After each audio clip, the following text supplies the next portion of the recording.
You know, there's a way the man's consciousness is built. The man's consciousness is built such that he has an active consciousness and a passive consciousness, or a subconscious aspect. A man's true life is in his subconscious. As you are seated here now, let me give you an instance. If you hear a loud bang outside, your first response, I can assure you, will be fear.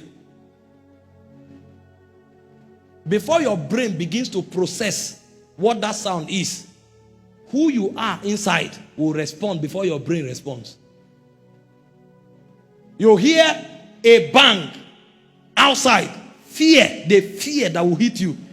If it is close, there will be chaos here.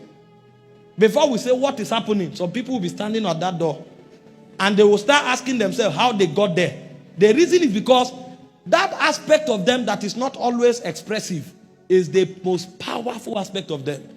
It is when things happen suddenly that you find their reality.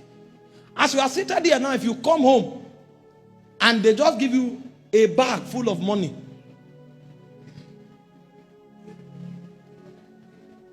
you kick it, you think it's clothes. Maybe it's jeans they folded.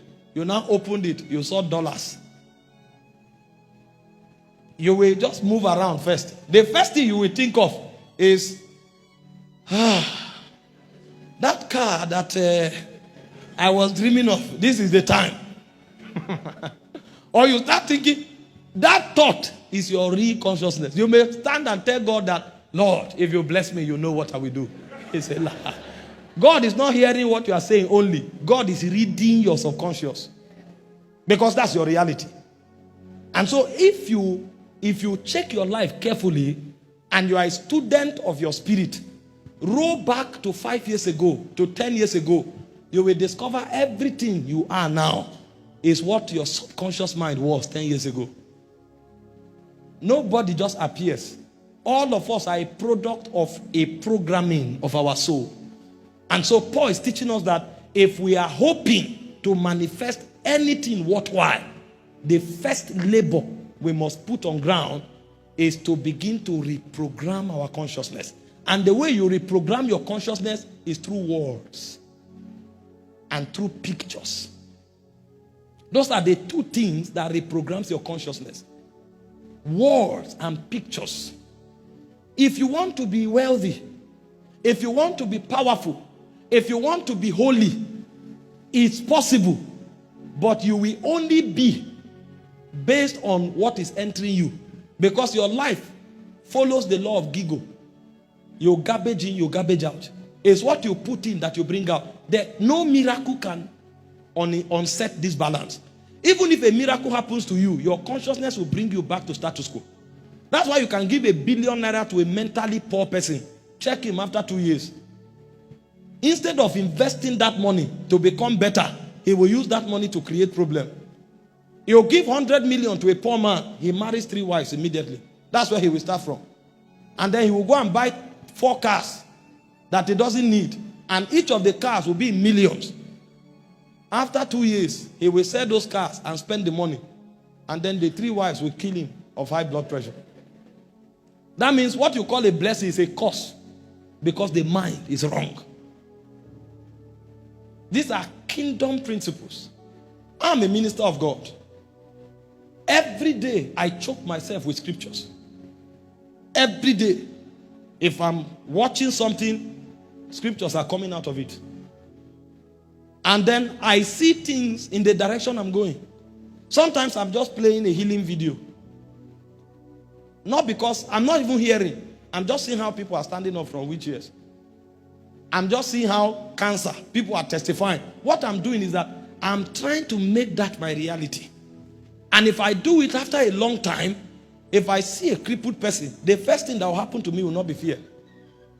Because my mind absorbs this reality until it becomes my possibility.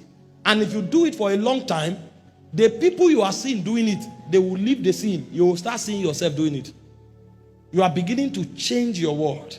This is how manifestation comes. You are a businessman. If you are not looking at a godly businessman who is doing well, until you begin to think only possibilities, your mind will be a mountain you will never scale. Because the first law of manifestation is the law of consciousness. You are not who you say you are. You are who you think you are. Because as a man thinketh in his heart, so is he. Words are that powerful. Images are that powerful. Why do you think the people of the world are only interested in spreading negative news? That's why the world is going backward. Do something good, nobody wants to hear. But evil and negative news travels faster. Why do you think every item you want to buy today, you'll find naked people on it? They don't need to open a church of fornicators. They don't need to open an institution of liars. If you keep seeing naked people, after a while, your emotion will align. After a while, your thoughts will align. After a while, your words will align. And after a while, you'll begin to find yourself laboring so hard to do it. Nobody advised you into it. They showed you into it. And they talked you into it. Because your consciousness defines your essence. If your consciousness is different from what you say you are, or from your dressing, you deceived yourself. Because that one is not loud, but it's powerful. It can change you and it can define your essence.